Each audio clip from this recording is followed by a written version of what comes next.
Imagine you're on a plane, thousands of feet above the clouds, when suddenly, a passenger screams in pain. It isn't turbulence. It isn't fear. It's a woman going into labor, 30,000 feet in the sky. There's no hospital, no doctor in sight, and every second feels like a countdown. But then, a young woman, an ordinary passenger with extraordinary courage, steps forward with nothing more than determination, a few supplies from the crew, and whispered encouragement from strangers. She attempts the impossible, delivering a baby mid-flight. This is the breathtaking story of how one woman turned an aircraft into a delivery room and gave new meaning to the phrase "miracle in the sky." The sunlit cabin buzzed softly with the hum of engines and quiet chatter. Flight 782 had taken off smoothly, bound for New York. Among the passengers was Amelia Carter, a 28-year-old nurse traveling home after visiting her parents. She sat by the window, sipping tea, jotting notes in a journal. Nothing suggested the flight would turn into a scene from a drama. No one could forget. Halfway into the journey, a cry pierced the calm.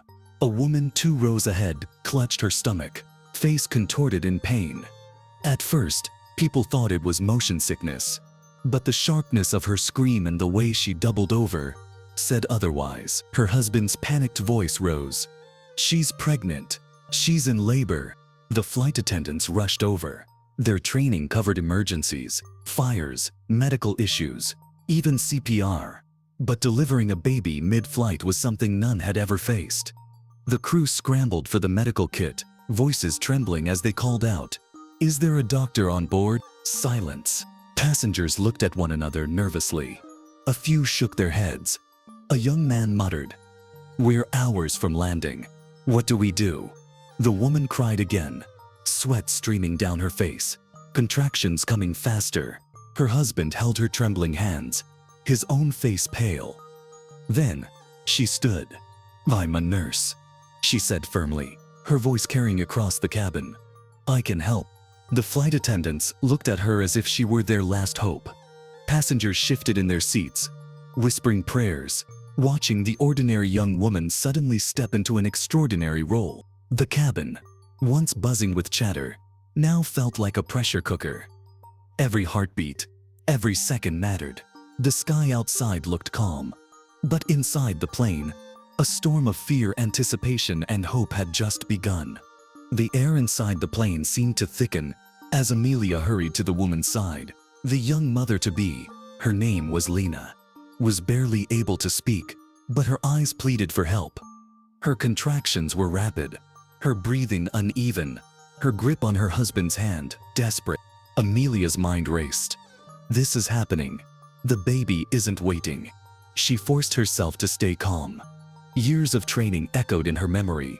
Steady voice, steady hands. She turned to the attendants. "Boil as much water as you can. Get me clean towels, gloves if you have them, and blankets. We'll need space, clear this row." The crew sprang into action. Passengers shuffled back, some frightened, others whispering prayers. A few pulled out scarves, jackets, and anything clean they could offer. It wasn't much, but in that moment, strangers became allies. Lena's cries grew sharper, echoing through the cabin. Her husband clutched her face, whispering, "You're strong. You can do this." But fear quivered in his voice. Amelia crouched beside them, meeting Lena's gaze. "You're not alone," Amelia said softly. "I've got you. Just focus on breathing. One push at a time." Turbulence rattled the cabin suddenly, and gasps rippled among the passengers. Amelia steadied herself against the seat, her heart hammering. She knew complications could arise, bleeding, a breech position, or worse, but there was no room for doubt. Then, amid the chaos, a cry pierced the cabin, not from Lena, but from the tiny newborn lungs of life itself. The baby had arrived. For a moment, the entire plane froze. Silence. Then, an eruption of cheers and tears. Passengers clapped. Some wept openly. Lena collapsed against her husband, sobbing with relief as Amelia cradled the baby, quickly wrapping it in a clean blanket. "It's a girl," Amelia whispered, her own eyes wet. She placed the infant into Lena's trembling arms. The sight was unforgettable. A mother holding her child for the first time. Not in a hospital but 30,000 feet above the ground, surrounded by strangers who had just become family. As the cries of the newborn filled the cabin, hope replaced fear. For a few precious minutes, the passengers forgot they were in a metal tube hurtling across the sky. They were witnesses to a miracle. But Amelia knew the journey wasn't over. The baby was small, fragile, her breaths shallow. They still had hours until landing. Anything could happen. She looked at the attendants with quiet determination. Keep her warm. Keep her close to her mother. We'll watch her every second until we land. The plane had become more than transport. It was now a sanctuary, and Amelia, an ordinary nurse, had just become its silent hero. The cabin, once filled with cheers, slowly quieted down. The baby's tiny cries faded into soft whimpers.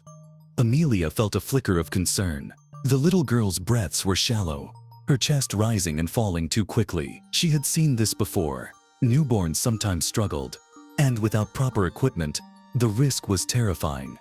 Lena noticed it too. Her eyes widened with panic. She's not breathing right. What's wrong with her? Amelia steadied her voice, though inside, her heart pounded. She's breathing, just a bit fast. Stay calm. We'll keep her skin to skin. It will help. She instructed Lena to place the baby against her chest, covering them both with blankets. Warmth was crucial. Still, Amelia's mind kept racing. What if she stops breathing? What if she needs oxygen? We don't have. The flight attendants hovered nearby. One of them, a young man named Aaron, whispered, "We have a first aid kit. Some oxygen masks. Will that help?" Amelia nodded. "Bring everything." The crew scrambled, returning with a small medical kit and portable oxygen.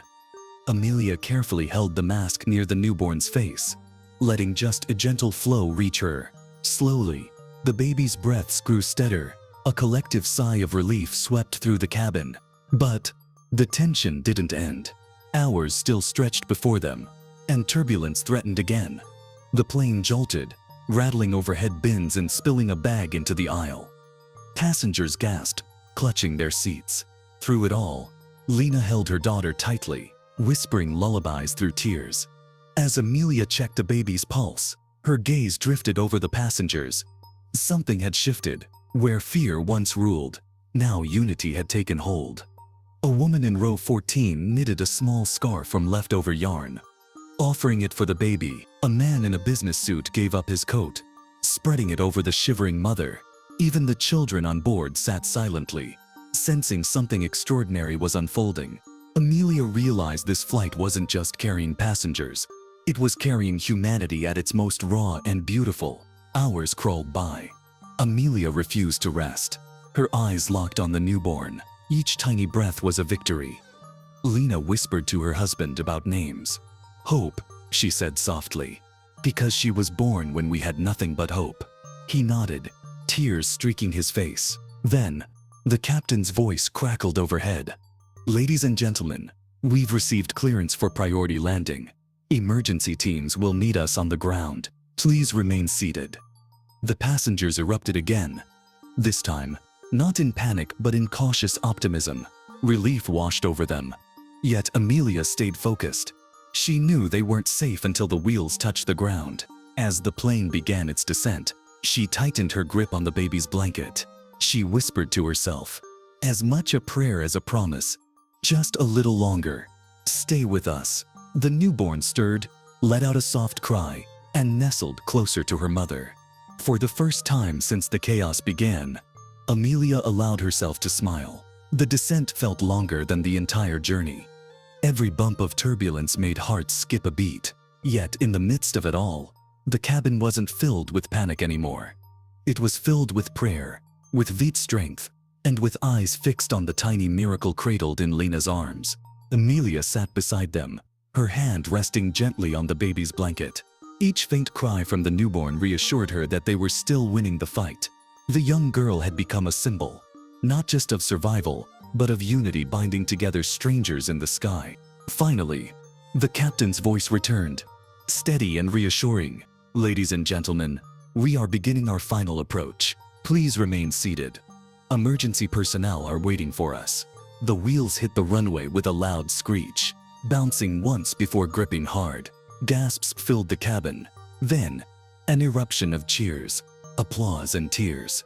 For the first time in hours, passengers could breathe. The nightmare was over. Through the window, red and blue lights flashed as ambulances and medics rushed to the plane. The crew acted quickly, guiding Lena and her baby forward. But something extraordinary happened before she could leave.